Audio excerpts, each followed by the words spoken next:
Good morning, everyone. You are all very welcome to this morning's webinar in partnership with Google Digital Garage and Dún Laoghaire Rathdown Chamber. With many elements of the economy reopening over the coming weeks, County Wexford Chamber and Dún Laoghaire Rathdown Chamber are hoping to upskill as many people as possible to combat the effects of the pandemic. County Wexford Chamber and Dún Laoghaire Rathdown Chamber are working with Google Digital Garage to deliver this 5-part webinar series. These 5 expert-led webinars will cover a range of topics that are vital to a business online. We will cover topics including optimize your ad campaigns with advanced strategies, smart creatives, reach the right customer with the right message, digital marketing strategy, expert workshop, scale your brand and advertise across borders, and social media strategy. These webinars will help our members to best position their business online as the economy continues to reopen. I hope you can take something from this morning's workshop and join us for the future webinars in the coming weeks. Without further ado, I will now pass you over to this morning's trainer, and I hope you all enjoy this morning's session. Thank you. Hi everyone, how's everyone doing? Hope you're all well. Before we kick off with this webinar session, if anybody's having any sort of technical difficulties in viewing this webinar stream at all, as we are currently live, what I'd highly recommend, give your browser page a quick refresh, or if you're tuning in on your smartphone or a tablet, feel free to come out the YouTube app, reload everything back up, and hopefully everything should be working for you. Now, one thing I recommend to you all who are tuned in for this webinar session is grab yourself a pen and paper just to kind of jot down notes as we progress throughout this session, as you might kind of think of something that we're discussing that might be of use to you that you can use after we've concluded the session itself. Let's definitely kind of have something to hand just to kind of jot down notes on as well. Okay, so I hope for those of you who might have had any sort of technical difficulties are okay now and can hear and see me. So without further ado, welcome to this Google Digital Garage webinar session all about how you can scale your brand and advertise across borders, which is delivered today in partnership with Wexford Chamber and Dún Laoghaire Rathdown Chamber. My name's Rikesh. I'm going to be your webinar presenter, taking you through the course of this session, which is going to last for approximately 60 minutes. So a little bit about me first. I'm a trainer for Google's digital skills program, Google Digital Garage. I'm also a digital marketer. So what that means is I work with businesses to help them to create and to grow their online business in order to make them more discoverable to their customers. And let's face it, in the times that we're living in, more so than ever, a lot of people are spending a lot of time online, actually kind of looking at businesses and even buying from businesses online. And that's going to be a little bit of the theme that we're going to be covering in today's webinar session on Scale Your Brand and Advertise Across Borders, as we're going to take that step even further and look at how we can look to grow our business into new markets and how we can promote ourselves in some of those new markets as well. So that's kind of a little bit about me. I'd also like to introduce to you at this stage my colleague and fellow Google Digital Garage trainer, and that is the wonderful Amy. Now, Amy's going to be our chat moderator today. So you might have noticed on the bottom right of your screen that there's a live chat box. That is your space, either the bottom right or the right of your screen, depending on what orientation you've got your YouTube window in or what device you tune into as well. But on the right of your screen, you will find that live chat. That is your space over the course of the next hour to drop in questions that you might have. And a combination of either Amy or myself will be able to answer some of those questions as we progress along this session. As well as that, feel free to also answer some questions that you see that will be coming up on screen shortly as well. I really kind of think these webinars are great for kind of generating discussion in the live chat as well. I know some of you have already been getting involved, so we've got our webinar partner, County Wexford Chamber, in the chat already. So welcome to you, and welcome also to Kimmy, who is tuned in for this webinar session. And speaking of this webinar on Scale Your Brand and Advertise Across Borders, this is in fact the fourth of a 5-part webinar series that has been ran in partnership with Wexford Chamber and Dún Laoghaire Rathdown Chamber as well. So this is the fourth. The previous session last week was ran by my colleague Christine, which is all about digital marketing strategy. This one's all about how you can scale your brand and advertise across borders. And then the final webinar session, the 5th and final webinar in this series, is going to be ran same time next week. So at 11 a.m. on Wednesday, I believe it's the 13th of October at 11 a.m. as I mentioned. And that is all going to be based around social media strategy as well. So definitely be sure to sign up for that webinar session. I'm sure that Amy will kind of drop a link in the live chat for you if you haven't yet signed up for that particular webinar session. It's a fantastic webinar where you're able to get insight, not only in terms of kind of gaining a little bit more structure on your social media for kind of your home market in Ireland, but also for markets that you're looking to grow into. If you're looking to expand into other countries, it can help to kind of provide a level of structure in terms of what sort of social media presence will you have for your business in trying to attract customers to you using that particular digital marketing channel as well. Now, as well as that, as well as signing up for that webinar session, feel free to also check out the Google Digital Garage website. I'm sure that Amy will kind of drop a link to the Google Digital Garage website into the live chat for you, because on the website you'll be able to actually have a look at the online courses resource, where you'll find lots of different online courses which are provided by Google at no charge, and you can complete these courses in your own time and at your own pace. There's one in particular, one course in particular on the website, which is called the Fundamentals of Digital Marketing course, which once completed, as an added bonus, you'll actually receive a certificate from Google at no charge, recognizing that you've completed that course. So definitely kind of check out those resources when you do get a moment. But without further ado, let's look at what we're covering in today's webinar on how we can scale your brand and advertise across borders. So first of all, in this webinar session, we're going to be looking at how we can define our brand, which is very important, because once we know what our brand is about, once we know what our business is about, what kind of image that we want to portray out to potential customers, and the way that we want people to perceive us, once we know that and have that kind of that definition of who we are, what we're about, we can use that going forward when we are looking to kind of looking to get involved and kind of market ourselves out into a new country that we're looking to expand for, or new kind of territory, a new region perhaps that we're looking to kind of branch out into as well. And we'll also be looking at kind of some considerations when we're looking to adapt into new markets, because the things that we do right now for promoting ourselves and marketing ourselves in Ireland might not necessarily translate and work into new markets that we're looking to grow into elsewhere in the world as well. And then after that, we'll actually follow on naturally to actually looking at how do we actually promote and market ourselves for more of a global audience. So we'll be revisiting, for those of you who are tuned in for the digital marketing strategy webinar session last week, we'll be revisiting some of those digital marketing channels, but we'll be actually putting a spin on them and looking at how can we use some of these digital marketing channels to help us to reach more of a global audience, rather than just our localized, our own localized market as well. And then we'll kind of round off this webinar session looking and kind of looking at how we can measure our performance, because I guess with anything that that anybody does, we want to measure and see how and get a level of feedback. We want that feedback loop to know what's good, what's working, what isn't, what do we need to change and tweak and alter. You kind of see it in all walks of life, not only in business. You even see it if you think about kind of athletes.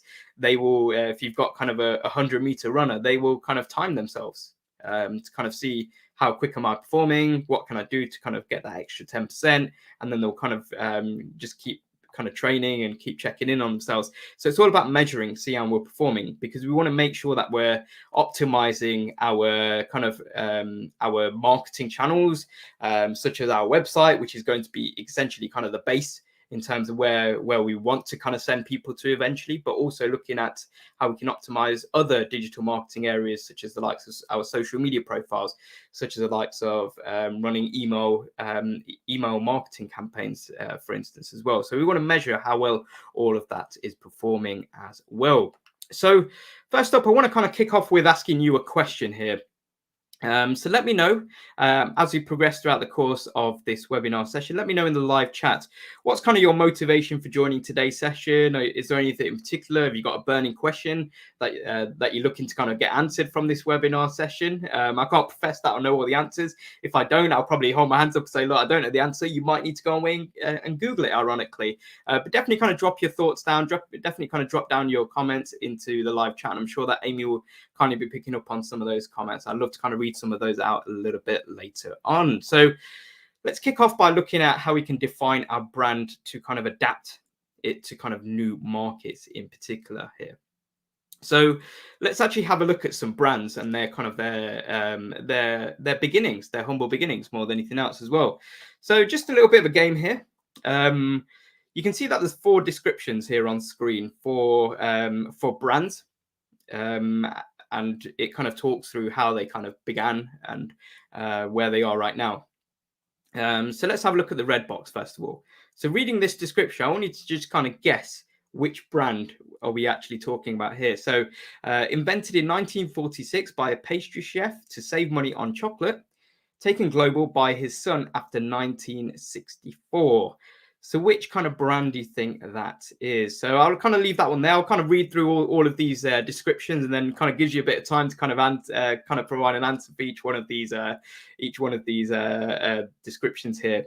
So the next one we've got is started in 1971 by 3 students in Seattle who met while students at the University of San Francisco. It opened its first overseas branch in Tokyo in 1996.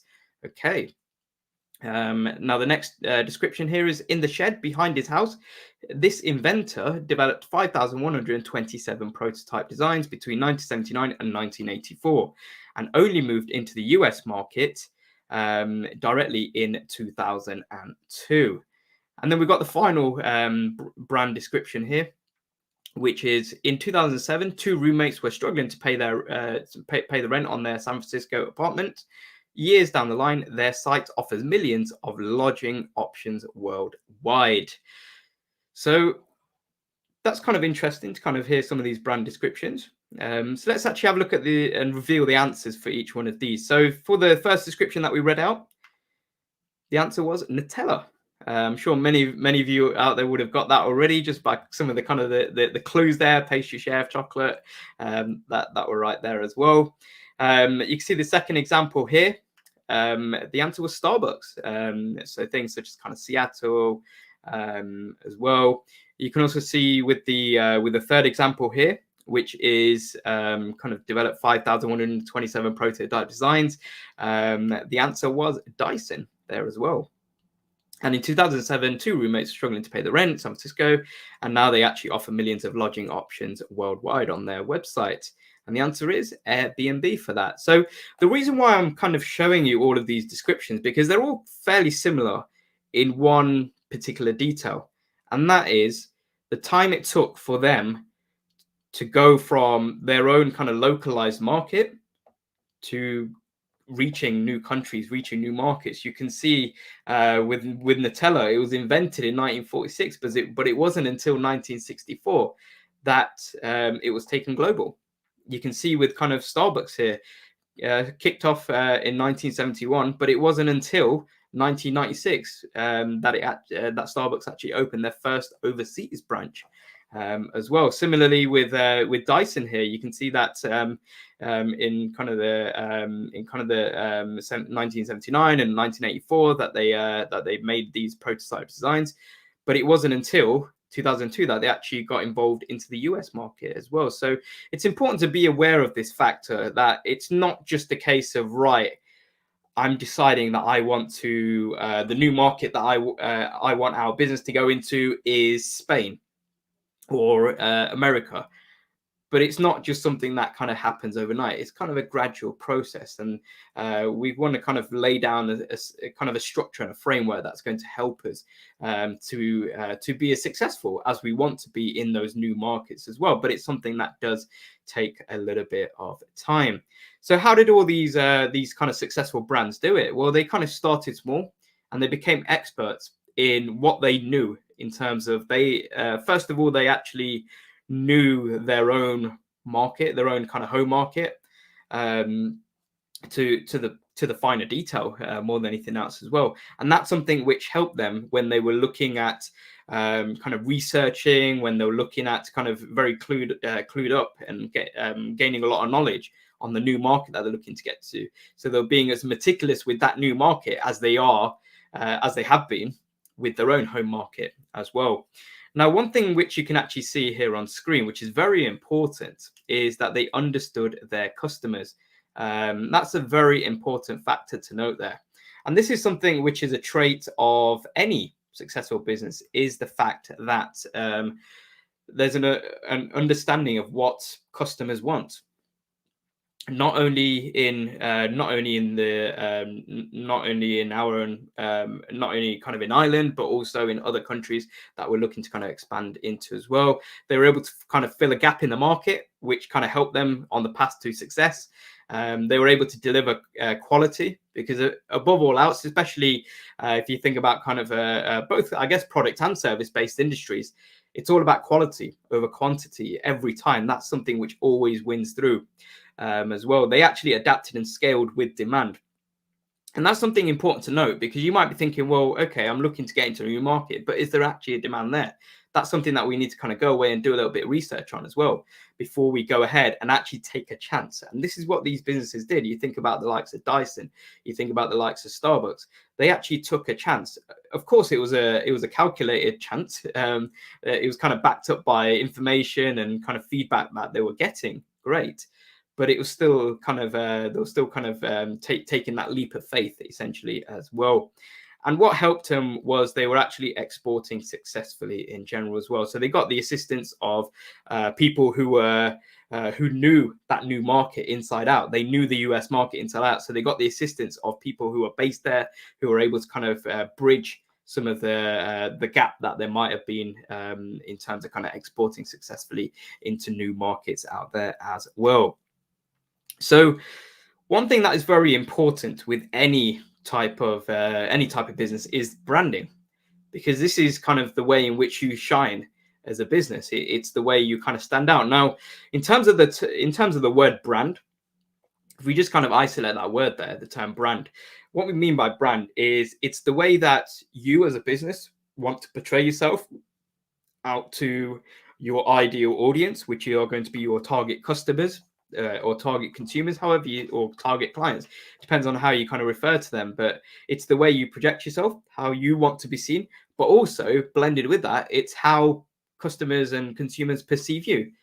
And you want both of them to kind of marry up with each other as well. So branding is very important, because it can help for us to kind of stand out in terms of showcasing why are we different, why is our business different to a competitor, what makes us stand out, what's our unique selling proposition, what do we have that other businesses like ours do not have as well. We can also kind of really make our value shine through as well, by having a sense of kind of branding, and kind of encouraging a sense of kind of familiarity in people by the way that we kind of constantly communicate, by the way that our logos are even. So not only kind of the descriptive part of our business, but also the visual part of our business at times as well. Kind of an example of this is something like Tesco's. So Tesco supermarket, people generally know Tesco for kind of being a supermarket, but the way they've branded themselves over kind of a number of years is that people now also associate them with things such as kind of selling kind of homeware items, like different types of products and electronics, as well as things such as insurance as well. So branding is very, very important as well, and it can help us to connect with people a lot easier, because once we have a brand built up, you think about the likes of Dyson, you think about the likes of Starbucks, that's something which can carry you through, because people will keep coming back to you in terms of kind of loyalty because of that sense of branding, because they know about you, they've used your products or services before, for instance, as well. So that's something that can really steer us in the right direction in the long run as well. Now, as well as kind of being aware of why branding is very important, what we've just looked at, we want to define our brand if we haven't yet done so already, but not just define our brand, but define our brand for the new market that we're looking to get into, the new country that we're looking to get our products into, for instance, as well. And that just means that we have to kind of reevaluate our brand, but specifically for that new market. So what are our values? So in other terms, what do we care about the most? What's our vision? Where do we want to be? Where do we see ourselves in this industry as well? And what's our mission as well? So where do we see ourselves in 12 months time? Where do we see ourselves in 5 years time? having looked to get into the market in Spain, for instance, as well. So we want to kind of really answer these questions here. And you can see on screen here, all of these are questions that we want to be answering here. So what's our unique selling proposition?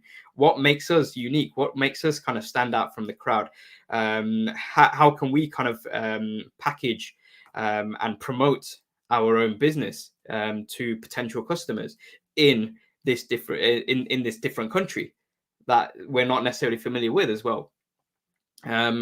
What makes our customers choose and stay loyal to you? So why is kind of understanding why our consumers always buying from us, why they keep coming back to us as well. And how do your customers feel when they think about your brand? Now, this is a question in particular which we might not necessarily know the answer to, because we're looking to still kind of get our name out there, get people to start buying from us and using our products or using our services in that new market that we're looking to grow into. However, we can still look back at how well we've been performing in Ireland and actually make some kind of educated kind of decisions and just kind of take some chances in terms of, okay, this is what our customers tend to feel here in Ireland. This is possibly how they could feel in Spain or France or wherever we're looking to kind of expand into as well. So we want to really kind of answer these questions, which will help us to kind of really define our brand. And once we've defined our brand, this kind of gives us that compass point. So what do we tend to do if we're driving somewhere that we've not been to a lot of the times? We tend to get in our cars, and what do? We don't know where we're going. We don't really use maps anymore, do we? Kind of the actual physical those maps books that we used years ago. We actually literally just pull out our smartphone, go into something like Google Maps or SatNav app of sorts, and then we just type in the destination that we want to get to. And that's the way that we want to kind of look at our brand here, is that it's our kind of navigation point. It's kind of that arrow that you see on your SatNav in terms of telling you, right, this is the direction that's kind of going to keep us going forward or helping us to reach the goals that we're looking to achieve in terms of expanding into new markets as well. Now, one thing to always understand is that customers have priorities in terms of what they're looking for from any business or brand. We're just kind of using business and brand kind of interchangeably as words for the purpose of this webinar session. But brand is more about kind of the identity, how you stand out, and then your business is more kind of the operations side of things as well. But you can see here some of these figures. You can see that 86% of consumers say that authenticity is a key factor when deciding which brands they like and support. And you can see that 81% say that they need to be able to trust a brand that they buy from. Now, the easiest way to build up a sense of trust with consumers and customers alike is to create consistency. So something which I'm sure will be spoken about in the fifth and final webinar session in this series on social media strategy next week will be that even on social media, but in general, whenever we are looking to kind of promote and market to consumers and customers, is that consistency does build trust. So we want to make sure that we're kind of getting that from the very outset. So we can kind of go through with what we say we're going to do. So it could be delivering products on time. As simple as that sounds, but there are businesses out there who say that they'll deliver by a certain date, but they don't as well. So it's kind of those kind of promises that can really kind of hold us accountable, which really kind of benefit us in the long run as well. Responding to reviews if people have kind of complaints, for instance, as well. And just generally, as you can see here through the statistic, is that just being ourselves as a business, as a brand, just being transparent and open about who we are, what we sell, and just kind of the general ethos in terms of what we stand for, our brand values in general as well. So there's a number of considerations that we need to kind of bear in mind before we go ahead and actually launch our brand in an overseas market. One of those is our name. So we need to actually just double check that if we're looking to, our business that's so far been Ireland only, but let's say we're trying to get into Spain.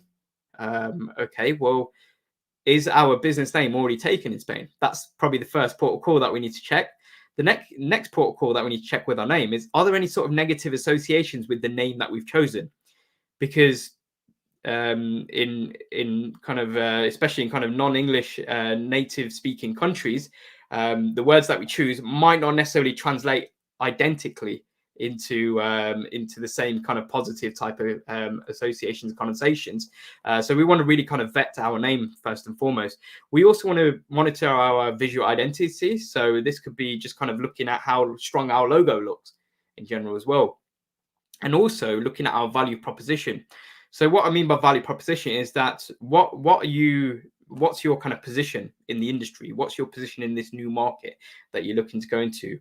What can you offer to customers in this new country? And are you getting your message across effectively? If you're not, then that's something that we need to evaluate and look to kind of change up so that our messaging is more clearer as well. And once we are more clear with our messaging, we can create a marketing strategy around that messaging in general as well. Because there's always a level of adaptability to any new markets that we're looking to kind of grow into in general as well. Now, an important factor to consider with any new market that we're looking to grow into is localization. So you can see some figures here on screen, such as 55% of consumers prefer to buy exclusively in their native language, 72% of consumers want reviews to be in the native language, and 74% are more likely to make a second purchase if post-sale support is offered in their native language. So just based off those three statistics, I'm sure you probably would have kind of gathered that it's very important to make sure that our website is translated or have the option to translate our website into the native language of the country that we're looking to get into. So if we're looking to get into Spain, we want to kind of look to translate our website into Spanish and give our customers who are visiting our website the option to view it in that language as well. Now, localization is much more than translation. So we want to actually do a little bit of market research to find out what do our consumers in that new country like, what are kind of the norms in terms of the general kind of buying behavior with these types of products or these types of services as well.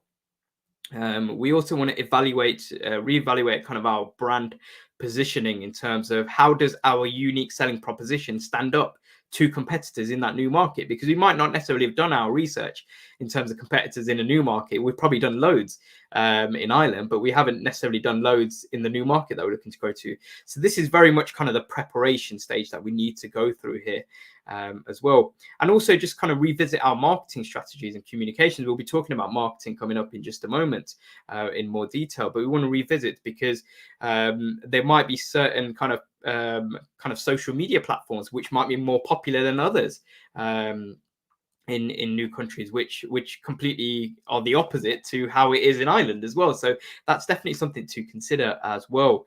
Another thing when it comes to localization is localize our website content. So we want to be looking at considering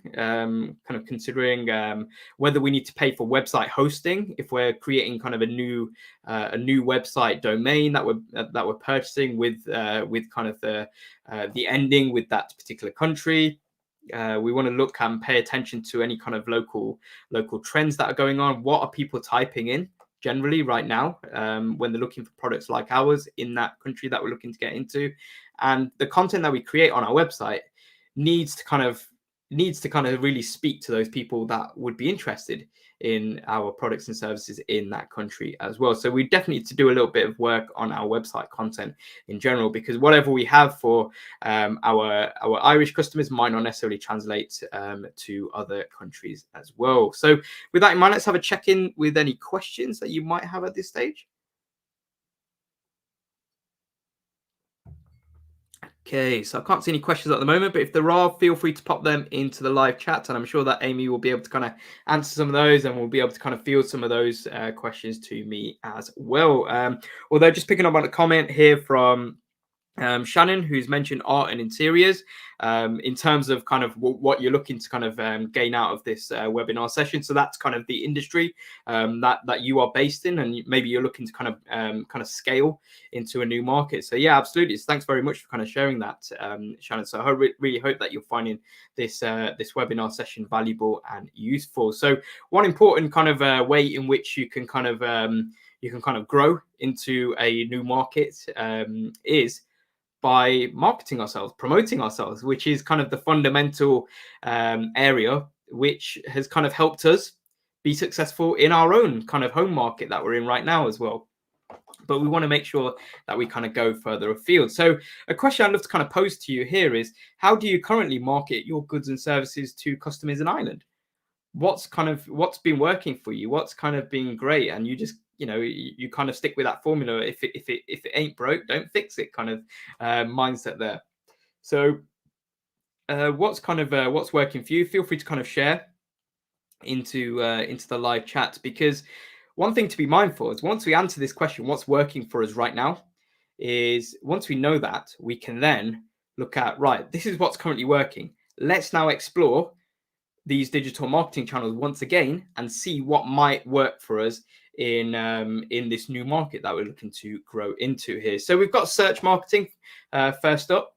So there's two elements of search marketing, but what you can see here first up on screen is that there is the Google search box that you can see here with the red highlighted box. This is if we're typing something at Google, we hit the enter key. This page itself is what is known as a search engine results page. In the blue box, you can see here that these are paid for adverts, which appear at the top of the page. And then below that, in the green box, is what are known as organic search listings. So this is us essentially having our website listing appear on Google at no charge as well. So we've got the two elements. We've got paid for adverts, and we've got our website listings appearing organically, essentially at no charge here as well. So let's actually kick off with kind of adverts that we're placing. This is what is known as search engine marketing. I'm sure those of you who tuned in for the webinar session last week with Christine on digital marketing strategy will already be aware of search engine marketing. You can see it's the process of advertising through search engines, often using paid adverts. It's also kind of known as search engine marketing is also known as SEM. In the marketing industry, it seems like everybody loves a good acronym, so SEM here as well. But we want to really evaluate whether we, first of all, have the budget to place adverts, because that's very important with any type of advertising that we do, whether it be offline or online. We want to make sure that we have a budget, but we also want to explore what's the benefit to us of running adverts on search engines. Well, it allows us, something that we saw on the search engine results page a moment ago, it allows us to appear before the organic website listings appear, which is great. So that increases our kind of chances of being clicked upon just by kind of the positioning more than anything else as well. So that's something that we are aware of. Now, with these adverts as well, we can measure and track how well we're performing, something that we'll touch upon in the final part of this webinar session as well.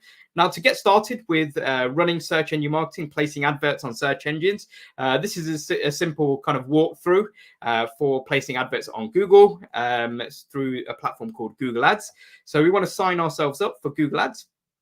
If we're looking at running adverts on search engines, we then want to select a new campaign, and the type of campaign that we're selecting here is what is known as a search campaign, because these adverts are only appearing on Google. They're not appearing on other people's websites or anything like that at all, because that's a different type of advert. That's kind of what are known as display adverts, where you have kind of text-based or image-based or video-based adverts that appear on other people's websites. You might have seen these kind of on local news websites before, or kind of blog websites before.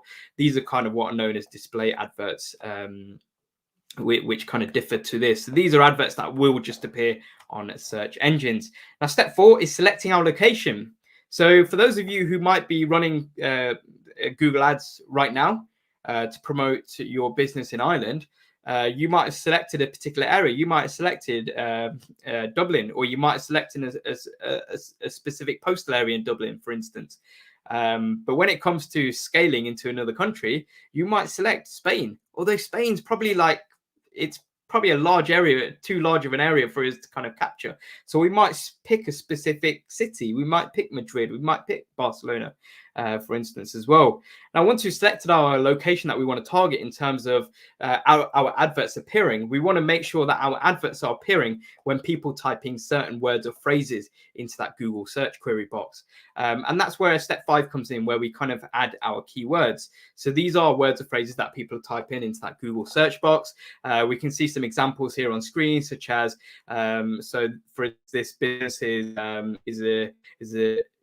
a documentation translation service, from what I can gather here. So you've got kind of Spanish to English, English to Spanish here. So you've got English translation Madrid. So that's a keyword. You've got English translation Barcelona. You've got translate document English. You've got English Spanish translation as well. So you've got quite a number of these different keywords.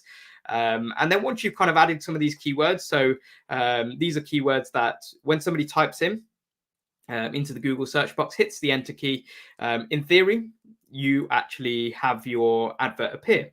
Now, in terms of the way that your advert will appear is that you actually place a bid. So you go into an auction, you say, right, I'm willing to pay X amount per click, for instance.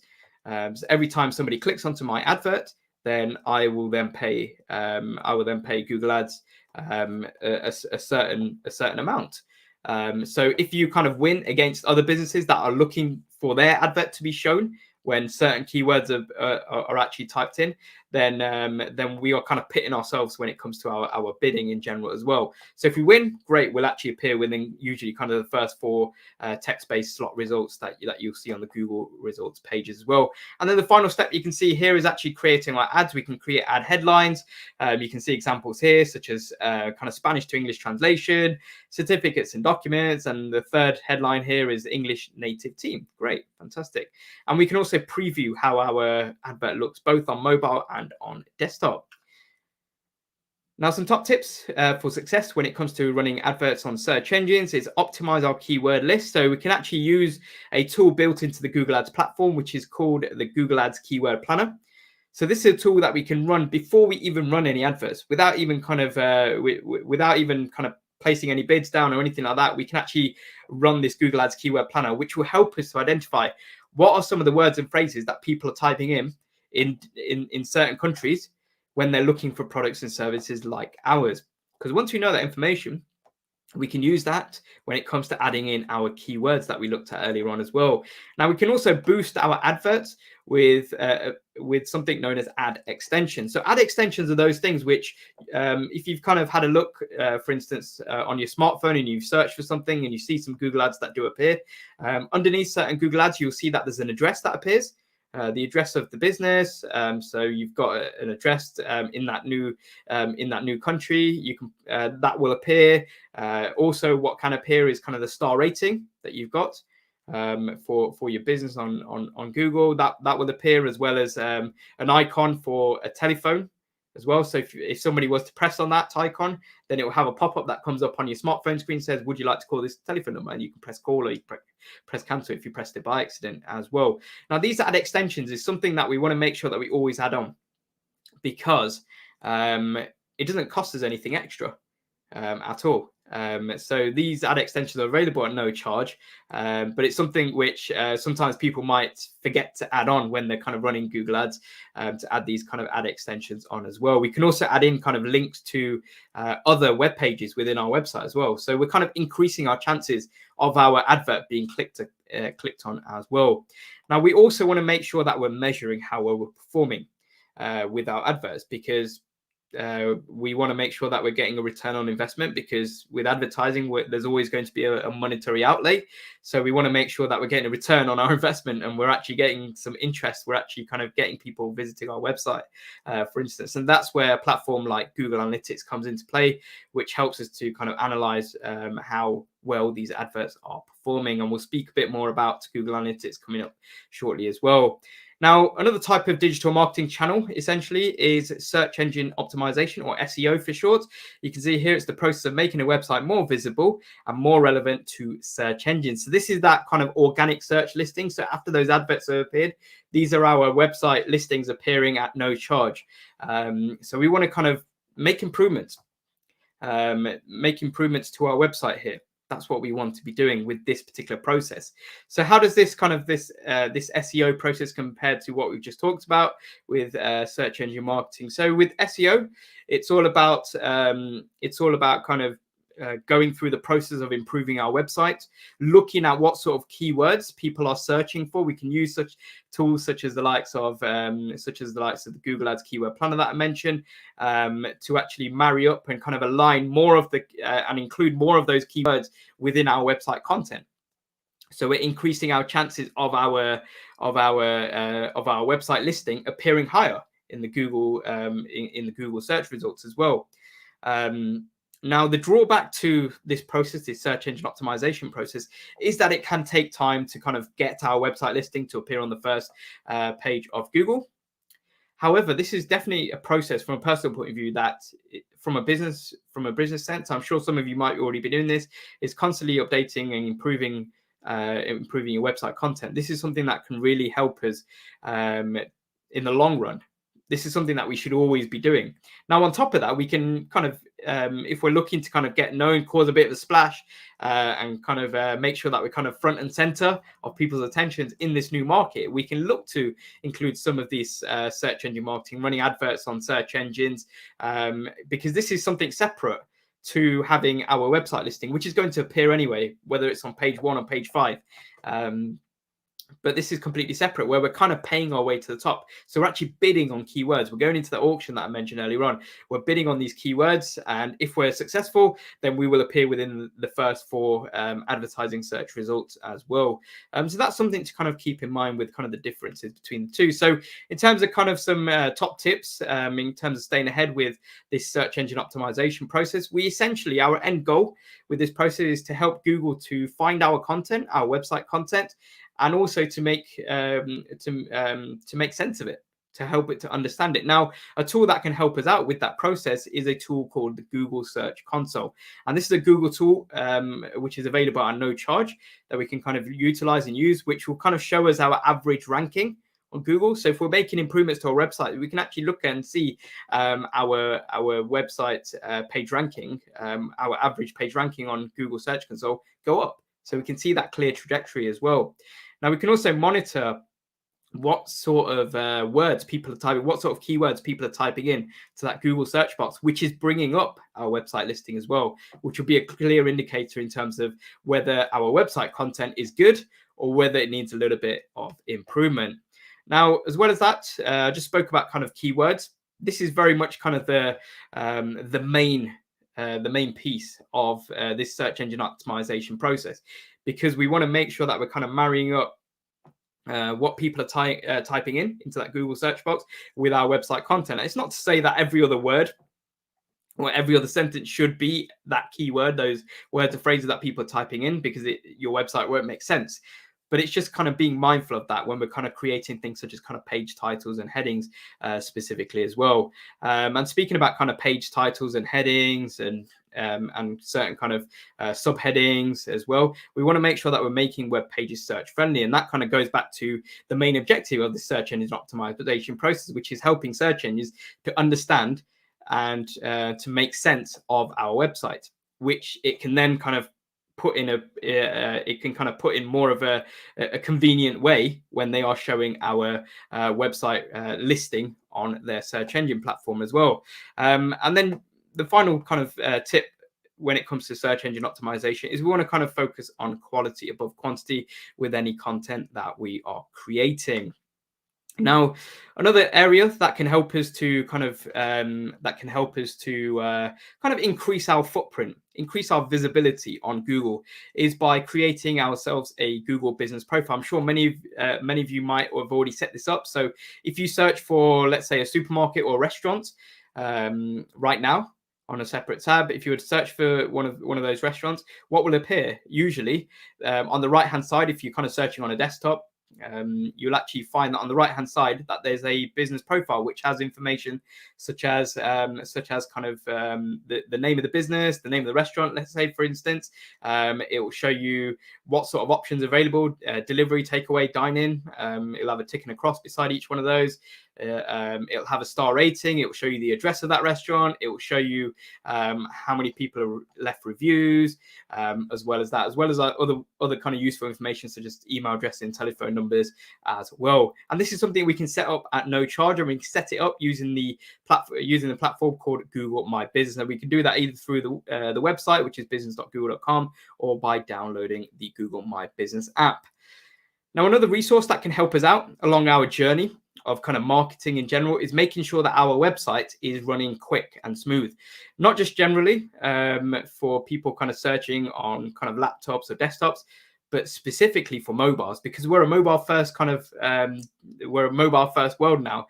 The primary device that the vast majority of us use before anything else is our smartphone. That's the kind of the device that's on us pretty much most of the time. So we want to make sure that our websites are mobile friendly, but also that they're loading quickly as well. And that's where the Google Test My Site website comes into play. So if you kind of visit the link, which you can see on the bottom of this screen here, you'll actually be able to type in your website address, and it will kind of show you how long it takes for your website to load, your main web page to load. And then you'll also be able to download a report from that site, and then this is a report which you can maybe forward to your website developer and ask them to make alterations and adjustments so that your website's running a bit quicker. Or if you're kind of handling that yourself, that's something which you can then kind of reflect upon in terms of some of these kind of tips on how you can improve the speed of your website as well. Speaking of your website, you can also kind of look at kind of adding local suffixes to your kind of website domain name. So if you're looking to expand into Spain, you can add .es, or you can have .com if you think you're going to branch out into other countries as well. And even if it's .es that you're looking to expand into Spain, then you can actually link that and kind of redirect that particular domain name that you purchase. You can link that through to your .ie website address that you've already linked as well.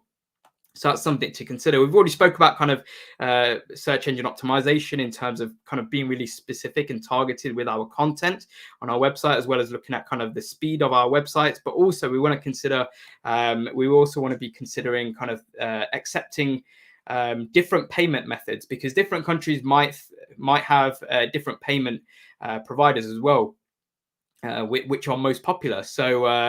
So in Ireland, it might just be certain platforms, but in Spain, it might be something completely different. So in Spain, maybe I believe the most popular in Spain at the moment is something like PayPal.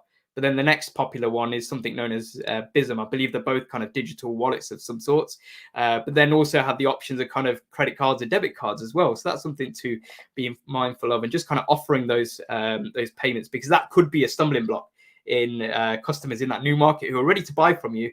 But if you don't offer that payment service, which they've been used to with other with other businesses, then that's something that could be kind of a deterrent from people buying from you as well. Now, social media is a fantastic place to market ourselves and promote ourselves, especially if we're looking to kind of get involved into new markets. But that might also involve a sense of translation as well. We might need to kind of communicate our messaging in the language which is native to the country that we're looking to get into. But irrespective essentially of any of those kind of countries that we're looking to get into, we want to make sure that whatever content that we create, it kind of resonates. We're able to get our value proposition across in terms of what we're able to offer in terms of our products and services as well. And we want to make sure that we're reaching our target audience, our target customers or consumers in general, and turn those customers into brand fans. So these are those people who will then shout out to the friends, shout out to the family, shout out to the wider support networks, which will let us know, right, other people are actually buying from us. And that's something that can create a good snowball effect as well. Now, you've got two types of social media. You've got organic social media and you've got paid social media. So organic social media is something which is at no charge to us. We can do this right now. We can type up a Facebook post, hit the post button right now. It doesn't cost us anything, which is great. However, we're quite limited in terms of how many people we can reach. So only a selection of those people that follow our page, for instance, will be able to see that post. And that's where paid social media comes into play, where we're kind of paying to go into other people's, having our post, or if we kind of create it like an advert, have that appear within the news feeds or the timelines of other people who don't know about our business, don't follow us, don't even know that they need our product or service yet until they see it as well. So it's a great way of getting more exposure and visibility. But the drawback to that is that it comes at a cost with kind of paid, with running paid adverts as well. Now, to set ourselves up with social media campaigns for success, we want to set an objective. What are we looking to get out of social media? We also want to make sure that we're identifying our target market in terms of specific characteristics of our ideal types of customers. We want to produce quality social media content and also allocate a budget if we're looking to run adverts as well. And then the final topic kind of marketing here is kind of email marketing.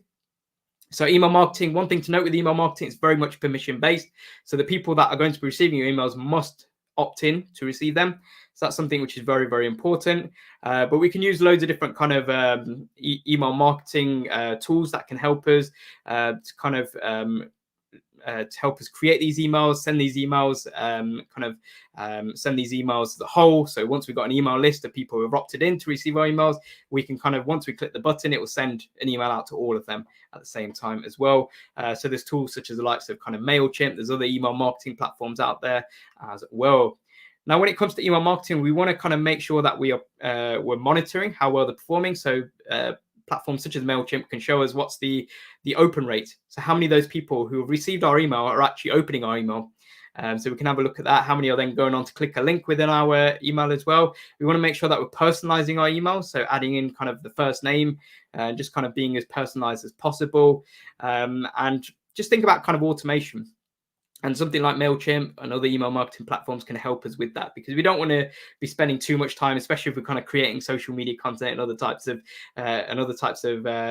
digital marketing channels as well. We want to make sure that we are also just kind of using our time efficiently and effectively as well. So let's have a check-in with any questions here. So can't see any questions. So let's actually go to the final part of this webinar session, which is just kind of the natural progression. We've looked at, first of all, how do we define our brand? Because that's very much kind of the starting point when we're looking to kind of get ourselves into a new market. We've looked at how we can promote ourselves into that new market and exploring some of those digital marketing channels as well. And now the final kind of step is measuring to see how we're performing, because we want to make sure that we're on the path to success as well. And that's where a platform such as Google Analytics comes into play. And this is something, platform which I touched upon earlier on. So Google Analytics essentially is a website analytics tool, which allows us to track every click that happens on our website, essentially, on our business website, essentially, which is fantastic. And it's a tool which is available at no charge as well, which is great. So it kind of makes sense for us to use it, right? Now, what Google Analytics can show us is that it can show how visitors found our website, but also shows us what they're doing once they do visit our website. So what pages did they visit, for instance, as well. And by having Google Analytics kind of installed and kind of linked through to our business website, we can actually measure how well both our online and offline marketing is going. We can get a good level of kind of contrast off the back of that as well. So to set up a Google Analytics account, we would go to the website that you can see on screen here, which is analytics.google.com. We choose a name for our account, which is typically going to be our business name, which might be slightly different if that name's already taken in that new country, or it has different connotations and we might need to change it. So that's something to be mindful of there as well if we're kind of creating a new web page perhaps. And also we want to make sure that we kind of choose the correct industry category that our business falls into as well. We then want to link through our Google Analytics account with our website, so that all the information in terms of the people that are visiting our website, we can kind of collate all that information within this Google Analytics platform. And that kind of involves making sure that Google Analytics and our business website kind of talk to each other and communicate each other. So we want to be able to kind of, first of all, find our tracking code, which will be kind of in the admin sections of our Google Analytics account. And then that's something which we can typically kind of paste in to our into our kind of back end, our kind of behind the scenes section of our website. If we've not created it, this is something maybe we can then give to our website developer to add into our website, so that Google Analytics is able to track all the activity on all the web pages of our website as well. And then once we're all kind of sorted, this is typically what the Google Analytics dashboard will look like. There's a lot of kind of pie charts, line graphs, and a lot of information, and that's kind of being put towards us. But we want to break this down a little bit, because we only want to look at information that's relevant to us and our business in general as well. Now, a really important report that we can look at is what is known as a behavior report, and look at kind of our site content. So this type of screenshot that you can see on screen here actually shows us how many page views every single web page on your business website is getting. So this helps us to monitor, okay, we've now expanded into a new market. We can actually find out which product page is the most popular off the back of this type of report as well. So it's really, really handy kind of looking at reports such as these. Now, there's four main areas of reporting on Google Analytics. There is a fifth one, but it's not really a main one. It's called real time. So if you're kind of running kind of holiday or kind of seasonal sales, then you can actually track how many people are on your website on Boxing Day, for instance, if you got sales on at that particular time. That's all you can generally track. But there's four main areas which are audience reports. So we're able to find out who are they. So we can look at kind of the age ranges, kind of demographics, in terms of where are they based geographically, how do they find me? We can find out, okay, have they come through social media? If so, have they come through YouTube? Have they come through Facebook? Have they come through what's known as referral on Google Analytics, which means have they come through from another website? If so, can we look to strike up a relationship with them so that they're referring more people to visit our business website as well? You've got behavior reports, something that we've just touched upon a moment ago. So what are they doing? Which web pages are they interacting with the most? And which products or services are the most popular and most visited in general as well? And then we've got conversion reports. So what are they worth to me? Are they taking a particular action? How many of those people that go to the payment page actually end up at the order completed page, for instance, as well?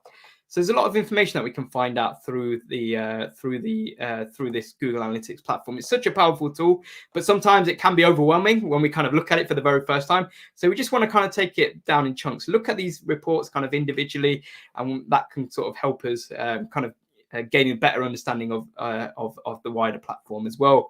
Now, when it comes to audience reports, something that can really help us, if you're kind of sitting there, you're thinking, Rikesh, I don't really know which country that we want to kind of expand into. Well, you can actually use Google Analytics. So long as you've got it all set up and it's been going maybe for a decent period of time, we can actually find out which locations people are tuning into and visiting your website from the most by looking at the audience reports.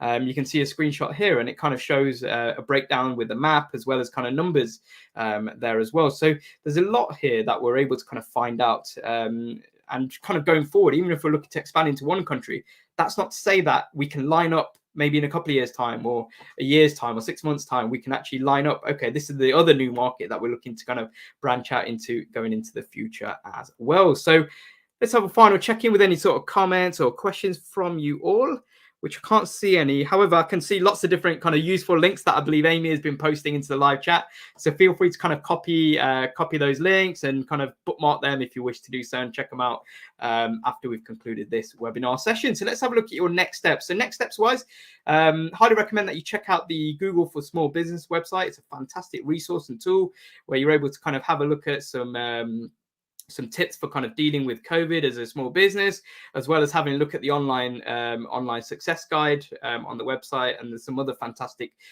tools to definitely kind of refer to on the Google for Small Business website as well. So other next steps would be sure to sign up for the next webinar session, which is the final webinar session in this series, being delivered together with Wexford Chamber and Dunleary Rathdown Chamber, which is all about social media strategy, next Wednesday at 11 a.m. as well. Also, definitely check out the Google Digital Garage. The link's on screen here on the right hand side. You're able to kind of check out some of those online courses which are available at no charge, which you can kind of use to kind of supplement the learning that you might have done already and have done today as well, in regards to these Google Digital Garage webinars as well. Remember, it's the Fundamentals of Digital Marketing course, which once completed that particular course, you will actually receive a certificate from Google at no charge as well. So definitely kind of check out those resources when you do get a moment. Feel free to also share these resources with friends and family alike.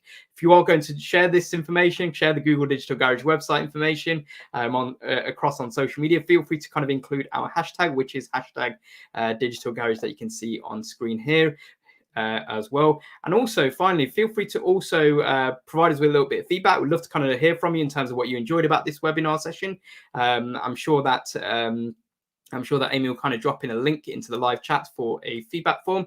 And once you've completed that feedback form as well, you'll actually receive a link to download a PDF of the content that we've just been through for this webinar session as well. So definitely kind of check out that when you do get a moment, because having a look at that PDF document can be really useful. Once you've kind of left this webinar session, you can kind of dip back in, look at that PDF when you're kind of looking to kind of progress certain avenues and angles when you're looking to kind of scale into new markets as well. So apart from that, I want to say a massive thank you to Amy, who I'm sure has been a wonderful chat moderator. So feel free to show your appreciation down below. And I also want to say a massive thank you to our webinar partner, Wexford Chamber and Dunleary Rathdown Chamber as well. And thank you very much for your time for tuning into this Google Digital Garage webinar session. And I look forward to seeing you again soon. Thank you. Goodbye.